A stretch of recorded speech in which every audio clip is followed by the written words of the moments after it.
नमस्कार दोस्तों, राधे राधे। कैसे हैं आप सभी? आशा करती हूँ आप लोग ठीक होंगे, खुश होंगे, स्वस्थ होंगे। संडे का दिन है और 10-11 करीब बज रहे होंगे शायद।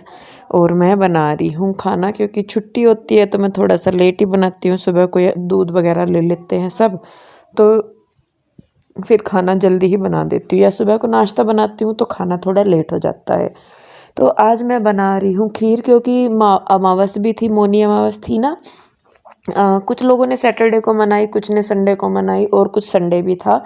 तो मैं कहा चलिए मैं आज खीर बना लेती हूँ, तो अमावस भी हो जाएगी और संडे है तो उसकी भी। पहले मैं बताऊँ, मैं सोच रही थी नमक के जवे बनाऊँगी। फिर उसके बाद मैंने सोचा पीहू के डैडी नहीं खाते नमक के जवे, तो फिर मैं कहा चलिए मैं दूध वाले जवे बना देती हूँ मीठे। फिर मैं कहा चलो मैं खीर ही बना देती हूँ। तो फाइनली 2-3 चीज़ों के बारे में सोचने के बाद मैंने रखे हैं खीर बनने के लिए। कुकर में मैंने मुझे जितने चावल चाहिए थे वो मैंने उबलने के लिए रख दिए हैं। चावल पहले बॉईल कर लेते हैं, उबाल लेते हैं, तो उनकी खीर अच्छी बनती है गाढ़ी। दूसरे भिगोने में मैंने डाल दिया है दूध उबलने के लिए। ये रात के टाइम कुछ ड्राई फ्रूट्स भिगोए थे, जो कि दूध में भिगो के मतलब पीस के पीते हैं, तो वो मैंने ड्राई फ्रूट पीस के खीर में ही डाल दिए हैं। इधर चावल उबलने लगे हैं खीर के, उधर दूध रख दिया है मैंने। तब तक मैं बना देती हूँ आटा। आटा सॉफ्ट हो जाएगा तो उसकी फिर मैं रोटियां उतार दूंगी। तो देखिए इधर जो कुकर है उसमें थोड़ा सा पानी एक्स्ट्रा लेके और 8-10 सीटी कम से कम लगवाइए, जिससे कि जो चावल हैं वो बहुत अच्छे से घुल जाएं। नए चावल आए हुए हैं वो तो जल्दी हो जाते हैं, लेकिन पुराने चावल को थोड़ा टाइम लगता है।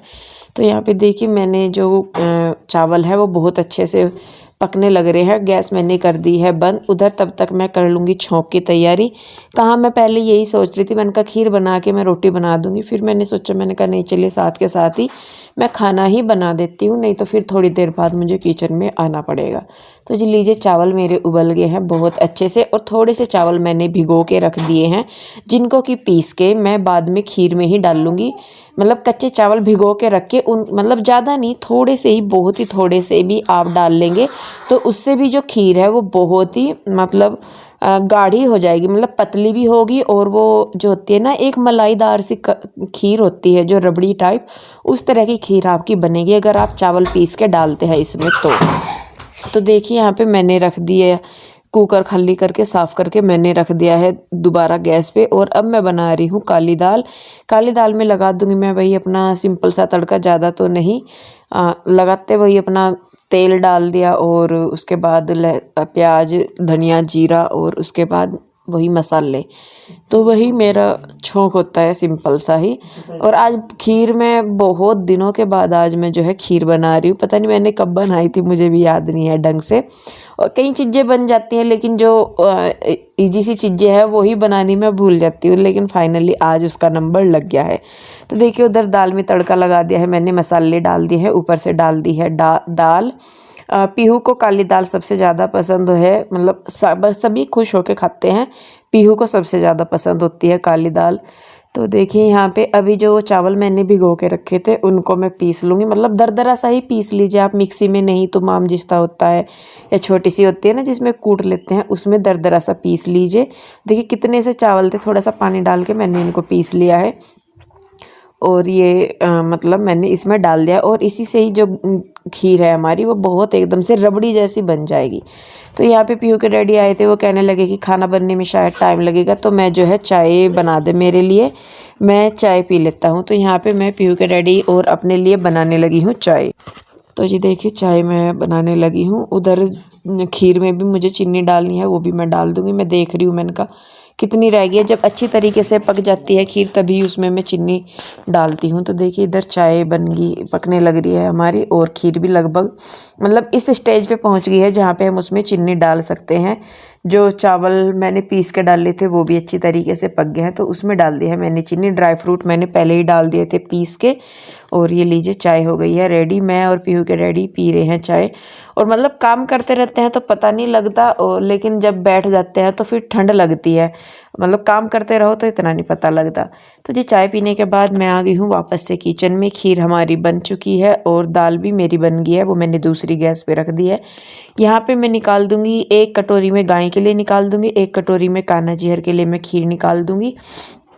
तो देखिए यहाँ पे अभी मैं बनाने लगी हूँ रोटी। खीर तब तक जो है वो हो जाएगी ठंडी। 2 रोटी मैं गाय के लिए भी निकाल लूँगी अलग से, क्योंकि अमावस थी तो उसके लिए भी मैं रोटी निकाल दे रही हूँ 2 गाय की। वैसे रोज़ 1 निकालती हूँ मैं, आज अमावस थी तो मैं कहा चलिए 2 रोटी मैं निकाल देती हूँ। तो यहाँ पे मम्मी का फ़ोन आया था गाँव से, तो वो कहने लगी कि 2 रोटी निकाल देना गाय की। तो देखिए यहाँ पे मैं साथ के साथ ही जो है रोटियां भी बनाने लगी हूँ और गाय को भी दे दी है मैंने, मतलब गाय की भी निकाल दी है। ये 2 रोटियां गाय की निकाल दी है मैंने। अब सब खाना बन गया है तो अब सभी लोग जो है खाना खा लेंगे। और ठंड इतनी लगती है ना, हाथों में मैं सेकती रहती हूँ खड़ी खड़ी। तो बच्चे भी हैं यहाँ पे, ये भी हैं, तो मैं अब सबके लिए खाना लगा दे रही हूँ। सुनीता जो है तब तक मतलब मॉर्निंग रूटीन का काम करने के लिए भी नहीं आई थी। जब मैं ये खाना वगैरह बना रही हूँ तो 12 बजे के करीब ही वो आती है। तो इतना मोस्टली ऐसा होता है कि मेरा सुबह का जो रूटीन है और दोपहर का भी आधा ख़त्म हो जाता है। तो लीजिए यहाँ पे सुनीता आ गई थी तो मैंने खीर बनाई थी। मैंने कहा चलो सुनीता भी खा लेगी। देखिए अच्छा लगता है जब अब अपने साथ रहती है तो शेयर करने में कोई बुराई नहीं है। और देखिए कोई वैसे तो वो जल्दी से देखिए चाय भी नहीं पीती, मैं आपको सही में बताऊँ, चाय भी वो मना कर देती है। कभी कुछ स्पेशल सा होता है तो भले ही वो खा पी ले, नहीं तो वो लेती नहीं जल्दी सी। और यहाँ देखिए हो गया है कांड। पीहू के डैडी ने कपड़े निकाल लेते, जैकेट थी। मैंने इनको पूछा, मैंने कहा कपड़े धोने क्या, कि हाँ धोने। तो मैंने सोचा कि शायद इन्होंने अपनी जेब वगैरह चेक करके रखे होंगे निकाल के सामान, अपना पर्स वगैरह। वो मैंने सुनीता को दे दिया ऐसे ही उठा के बिना चेक करे, और सुनीता ने भी बिना चेक करे ही मशीन में डाल दी। तो उनके कागज़ वगैरह पैसे वगैरह थे सारे उसी में, तो उनका पर्स जो है वो गिल्ला हो गया। और पर्स भी इनका बहुत पुराना हो रखा था, मतलब शादी के टाइम का पर्स था ये जो ख़राब हुआ, और ये फटा पड़ा था बिल्कुल। लेकिन ये इसे बदलने में नहीं आ रहे थे। तो फाइनली भगवान ने सोचा कि अब तो चेंज करेगा ही, अब तो कुछ नहीं हो सकता। तो जी सारे काम वगैरह निपटा के मैं एडिटिंग कर रही थी। तो यहाँ पे पीहू जो है वो बना रही है मेरे लिए चाय। और पीहू काफ़ी अच्छी चाय बनाती है, आप सभी जानते हैं कि वो बहुत अच्छी चाय बनाती है। तो फिर मुझे जाना था उधर भी आशु के पास, क्योंकि उसकी तबीयत जो है, मैंने जैसा आपने इंदु नीरज की दुनिया पे भी देखा होगा, उस पर भी मैंने वीलॉग डाला है, उसमें थी तबीयत ठीक उसकी। और फिर पता लगा बाद में मुझे कि सुबह ही अचानक 4 बजे के करीब से उसको लूज मोशन हो गए बहुत ज़्यादा। और सभी जानते हैं कि भाई जब लूज मोशन वगैरह होते हैं तो कितनी वीकनेस आ जाती है फिर। तो मैं कहा चलिए मैं चली जाती हूँ। पहले मतलब मुझे कुछ चीज़ें मतलब देखने के बाद ही पता लगती है कि कितनी दिक्कत है क्या है। तो पहले मुझे इतना नहीं पता था कि आंसू को कितनी वीकनेस है क्या नहीं है। लेकिन फिर जब मैं गई तो वहाँ जाके मैंने देखा उसकी कंडीशन वाकई में ही ख़राब थी। और देखिए भी लूज मोशन हुए, उल्टी हुई, ये चीज़ें ऐसी हैं कि मतलब बंदे को बिल्कुल गिरा देती हैं। इससे अच्छा अगर 4 दिन बुखार चढ़ जाए उसमें इतना फ़र्क नहीं पड़ता जितना कि मतलब इसमें पड़ जाता है। तो जी देखिए यहाँ चाय वगैरह पीने के बाद जो पहले थोड़े कपड़े थे वो मैंने डाल दिए थे, उसके बाद जो सूख गए वो उतार के बाकी जो गिल्ले कपड़े थे वो मैं डाल दे रही हूँ। और इसके बाद मैं जाऊँगी आशु के पास। थी इधर और काफ़ी देर हो गए बैठी भी। आंसू अभी कर रही है रेस्ट, वीकनेस है, लूज मोशन हो रहे, पता नहीं ठंड लगी या कई बार ऐसे भी हो जा। तो अभी वो कर रही है रेस्ट। वीकनेस तो देखिए काफ़ी हो जाती है जब सुबह 4 बजे से बता रही, सुबह 4 बजे से हो रहा है ना, सुबह 4 बजे से और कंटिन्यू हो जा तो वीकनेस ही हो ही जा। खाने में क्या बनाना, मैं बनाती चली जाऊंगी खाने में। तो इतना यो वाली। तो जी मैं अभी बच्चों को इनका सामान दिलवा ला हूँ स्कूल का, जो कल को, क्योंकि इनके स्कूल खुलेंगे फिर आज से ही उसकी भी तय। मैं तुझे लेके नहीं जाऊंगी, तू वहां नाक में दम करे ऐसे, तो जो भी चीज दिख जाए उसी के सिर हो जाए, मुझे दे दो ये मुझे दे दो। उधर वाली दुकान पर तो इतना ऐसा आतंक मचा रखा, जाकर उसकी चॉकलेट वाला ही शीशा खोल कर खड़ा हो जा। उस माता जितनी सब फंस सके सारी माता एक का काट का खड़ा हो ले, फिर खिल से अगर ना लेकर दूं तो मैं नहीं लेके जाने की, तुझे यहीं रोकता होगा, रो लिए ज्यादा सिर पर चढ़ने की जरूरत है नहीं, समझ गया। रूही बेटे सैंडल डाल लो, गुड्डू का नहीं कुछ लाना क्या। चलिए जी बस फिर मैं बच्चों को सामान दिलवा लाऊं। हाँ ब्रश है, पेंट ब्रश, कॉटन और शॉर्पनर, और तो कुछ नहीं। हाँ मैं लंबे वाले बता रही, हाँ ठीक है। चलिए जी बस फिर तो जी देखिए यहाँ मैं आ गई हूँ मार्केट से सामान लेके, और महंगाई इतनी, बच्चों के काम इतने, प्रोजेक्ट वगैरह ये वो फलाना ढिमका, मतलब 500 रुपये का ये नहीं पता लगा कि कहाँ गए। और सामान के नाम पे आपको मैं दिखा देती हूँ। देखिए सामान के नाम पे क्या लेके आई हूँ मैं। इनकी कॉपियाँ हैं, कुछ चार्ट से वगैरह है, कुछ डेकोरेशन का सामान है, पेंसिल है, ये वो फलाना ढिमका, ये सारी चीज़ें हैं। और 500 रुपये का ये सामान है। मतलब बाज़ार में जाओ तो 500 रुपये का कुछ नहीं बनता आज के टाइम में, कि कहाँ खर्च हो जाए कहाँ नहीं। खैर क्या करें जी, आजकल बच्चों को पढ़ाना है तो ये सारे छोटे मोटे से जो खर्चे हैं ये तो देखिए करने ही पड़ते हैं। तो जी चलिए इस सामान को रखते हैं एक साइड, और मैं लगती हूँ वापस से काम पे। तो यहाँ पे पहले दोपहर के खाने के बर्तन पड़े थे तो इनको मैं मांज लूँगी, क्योंकि बना तो दिया होगा, जीजा जी ने खिचड़ी बना दी होगी, और अगर ये मुझे पहले बता देते तो मैं दोपहर का खाना भी उधर ही बना देती। लेकिन मुझे नहीं पता था कि उसकी आंसू की तबीयत इतनी ख़राब है। फिर जब ये दोपहर के भी बाद, ये जब दोबारा दोपहर के बाद ही इन्होंने मुझे बताया कि इंदु आशु की तबीयत ख़राब हो रही है भाभी की, तो देखा। तो तब मैं गई, जब मुझे लगा पता कि वाकई में उसकी तबीयत ज़्यादा ख़राब थी। और अगर सही में ये है कि बता भी देते तो मैं कर देती, तो मतलब खाना उधर से आ जाता है, जैसे भी मैं मैनेज कर लेती। तो जी खैर देखिए दोपहर के बर्तन मैंने निपटा दिए हैं, और अब साथ के साथ ही मैं लग जाती हूँ शाम के खाने की तैयारी में। तो सबसे पहले मैं यहाँ आंसू के लिए बना रही हूँ मूंग दाल की खिचड़ी। हमारे यहाँ उसको भेदड़ी बोलते हैं, आप लोगों के यहाँ क्या बोलते होंगे मैं नहीं जानती। तो घी में मैंने थोड़ा सा हींग और थोड़ा सा डाल दिया है जीरा, थोड़ी सी हल्दी, और ऊपर से जो इतनी ही चावल है, मतलब एक मुट्ठी दाल है छिलके वाली मूंग की दाल, और एक मुट्ठी ही चावल है, और उसमें थोड़ा सा ज़्यादा पानी डालते हैं, बिल्कुल पतला सा बनाते हैं इस वाली खिचड़ी को, जिससे कि उसको डाइजेस्ट करने में आसानी हो। आंसू के लिए खिचड़ी छोंक दिया। उसके अलावा मैं सबके लिए बना रही हूँ आलू मटर की सब्जी, और थोड़ी एक्स्ट्रा ही बना रही हूँ। वो कहने लगी कि मतलब सुबह को बच्चे स्कूल जाएंगे, क्योंकि अगले दिन मंडे है, तो बच्चे स्कूल जाएंगे, तो कि उनके लिए भी मतलब बना देना थोड़ा सा आटा भी, फिर मैं एक्स्ट्रा ही बनाऊंगी ताकि सुबह को उन्हें मतलब प्रॉब्लम ना हो। वैसे तो मैं बोल रही थी, मैंने कहा मैं उधर से ही बना के दे दूंगी, क्योंकि बच्चे उधर से ही स्कूल जाते हैं, गुड्डू ईशू, तो मैं कल लंच में इनके वहीं पे पैक कर दूंगी। फिर वो कहने लगे कि कोई नहीं, देख लेंगे सुबह को जैसा भी होगा, बाकी तुम अभी कर दो, ताकि अगर सुबह को 1% को ये भी लगे कि भाई अगर हो जाएगा काम आंसू से तो वो ये करके भेज देगी। तो देखिए यहाँ पे मैंने सारी खाने की तैयारी जो है वो कर ली है। यहाँ पे जितना भी था मेरा अड़ंगा वड़ंगा सारा मैंने तैयार कर लिया है, और तब अब मैं बनाने लगी हूँ आटा। तो देखिए मतलब सुख दुख का टाइम ऐसा होता है कि इंसान चाहे 2 जगह हो चाहे 4 जगह हो, सारी ही जगह का फिर देखना पड़ता है। और एक घर यहाँ पे है, ये भी हमारा ही घर है, वो भी हमारा ही घर है, तो दोनों ही जगह को देखना पड़ता है। फिलहाल मतलब अगर मेरी जगह कोई सी भी होती, आंसू की जगह कोई भी होती, तो वो भी यही करती। ऐसा नहीं है, देखिए किसी की भी फैमिली है, अगर किसी को भी ज़रूरत है सुख दुख में, तो सभी ही एक दूसरे के लिए करते हैं। मैं ये नहीं कह रही कि मैं ही करती हूँ या कोई भी। जब मुझे प्रॉब्लम होती है आशू भी करती है, वो भी दोनों घरों को संभालती है, अपने यहाँ भी और उधर मेरे पास भी आती है।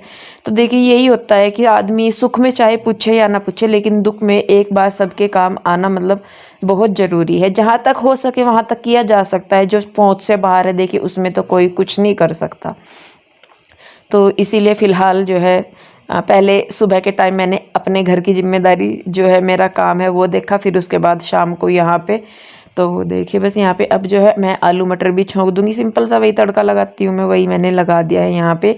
और आलू छोंक के मतलब इनको मैं दूसरी गैस पे रख दूंगी, और साथ के साथ ही जो है मैं आटा तो मैंने लगा ही दिया है, तो मैं रोटियां भी बना दूंगी, क्योंकि जब तक सब्जी बनेगी तब रोटी भी बन जाएगी, फिर मैं सबको साथ के साथ दे दूंगी, तो काम जो है वो जल्दी जल्दी हो जाएगा। वही है कि फिर अगले दिन बच्चों का स्कूल है, तो देखिए घर जाके भी काफ़ी चीज़ें देखनी है, मुझे भी काम अपने भी बहुत सारे छूटे पड़े रहते हैं, तो वो भी करने होते हैं। और जब मैं आई तो मुझे इतना आइडिया नहीं था कि भाई मैंने जैसा बताया कि तबीयत ख़राब है ज़्यादा, तो लेकिन फिर मैं ऐसे ही आ गई थी। मैं कहा चलिए थोड़ी देर बैठ के फिर आके जो मेरे काम पेंडिंग बचे हैं वो मैं कर लूँगी। बच्चों की ड्रेस वगैरह रखना, उनका सामान वगैरह लगाना, जो भी है सुबह के लिए लंच के, उनके नाश्ते की लंच की तैयारी करना है, जो भी काफ़ी सारे काम हो जाते हैं। और अब मतलब बच्चे 20-22 दिन की छुट्टियों के बाद स्कूल जाएंगे, तो एक तरीके से ऐसे ही है कि जैसे गर्मियों की छुट्टियों के बाद बच्चे स्कूल जाते हैं तो सारी चीज़ें मैनेज करनी पड़ती है वही। तो खैर देखिए खाना बना के मैंने जो है स्लेब वगैरह साफ़ कर दिया है अच्छी तरीके से, सब्जी भी मेरी बन गई है। अब मैं दे दूंगी सबको खाना, सबको बिठा दिया है। आशु के लिए भेदड़ी बन गई है, और उसी में से ही फिर कान्हा जी को भी भोग लगा दिया, क्योंकि इसमें आलू में तो प्याज वगैरह पड़ी थी, तो इसीलिए फिर जो है क्या बोलते हैं भेदड़ी का ही कान्हा जी को भी भोग लगा दिया है। और देखिए यहाँ पे अब जब मैं सबके लिए खाना लगा दूंगी, सारे बच्चे बैठ गए हैं ये। और ये होता है कि एक बार खाना बन जाए तो फिर देने का काम रह जाता है, आसानी से भाग दौड़ नहीं करनी पड़ती। नहीं तो कई बार क्या होता है कि इधर खाना बनना रह जाता है, उधर सब बैठ भी जाते हैं, तो भागा दौड़ी सी हो जाती है। 2-3 जन हैं तो आराम से काम हो जाता है, लेकिन अगर अकेला जन है तो फिर थोड़ी सी मतलब प्रॉब्लम होती ही है। तो मैं कहा चलिए, मैं ज़्यादातर मेरी कोशिश यही रहती है कि जब सब हो तो मैं खाना पहले ही बना लूँ, ताकि फिर बाद में देने का काम रह जाए और मेरी भाग दौड़ कम हो जाए। तो जी देखिए, खाना वगैरह खा लिया है सबने, उसके बाद मैं करने लगी हूँ बर्तन। खाना मैं बर्तन करने के बाद खाऊंगी, क्योंकि मेरे से खाया नहीं जाता जब तक काम ना निपटे, और खाना खा के फिर मेरे पे काम नहीं होता, तो इसीलिए मैं पहले ही निपटा लेती हूँ। तो जी देखिए, आशु की तबीयत ख़राब होने के बाद एक छोटी सी कोशिश है मेरी दोनों घरों को संभालने की। तो जी काम वगैरह निपटा दिया मैंने, खाना वगैरह खा लिया। टाइम बज गया है 8:05। अब चलेंगे उधर, क्योंकि सुबह को बच्चों को जाना है स्कूल, तो इनका भी देखूंगी सुबह को स्कूल का कैसा देख लियो। अगर सुबह को बच्चों का बना नाश्ता तो ठीक है, नहीं तो इनका तो बनाना ही है, स्कूल जाएंगे। उधर को तो जाएंगे ना, मैं ही बना दूंगी फिर। अब दोपहर का खाना, ओ कल को तो पूरी और कद्दू खा लिया, ठीक हो जाएगी। तो बिल्कुल खा के कद्दू पूरी और लस्सी पी लिया साथ में। तो बनेगी कल, वो तो तुम बनाओ, तो मैं तो अपना जुगाड़ देख ली ना, मुझे क्या बनाना खाने में। बच्चों ने ना दोपहर ये स्कूल में से आकर कह रही थी ये कि मम्मा दोपहर को कद्दू पूरी बनाना। सिर मार दीवार, मैनू नहीं कुछ होने का। चलिए जी चलते हैं उधर ही, और उधर ही जाके, उधर क्या जाके मिलूंगी, बस यहीं से ही खत्म करके जाऊंगी। बस उधर जाके अपना जो थोड़ा बहुत सुबह की तैयारी देखूंगी, बच्चों की ड्रेस वगैरह रखूंगी, रिबन वगैरह इनके ले ही आई थी मैं सारा कुछ। तो जी चलिए, बस फिर कल से अपने वापस उसी रूटीन पर लगेंगे। तो इस वीडियो को मैं यहीं पे रोकती हूँ, कल एक और नई वीडियो के साथ मिलेंगे। आज का वीडियो कैसा लगा बताइएगा जरूर, अच्छा लगा है तो लाइक करें, शेयर करें, कमेंट करें। सब्सक्राइब नहीं किया है तो कर ले। फिर मिलते हैं एक और नई वीडियो के साथ, तब तक के लिए बाय बाय, राधे राधे।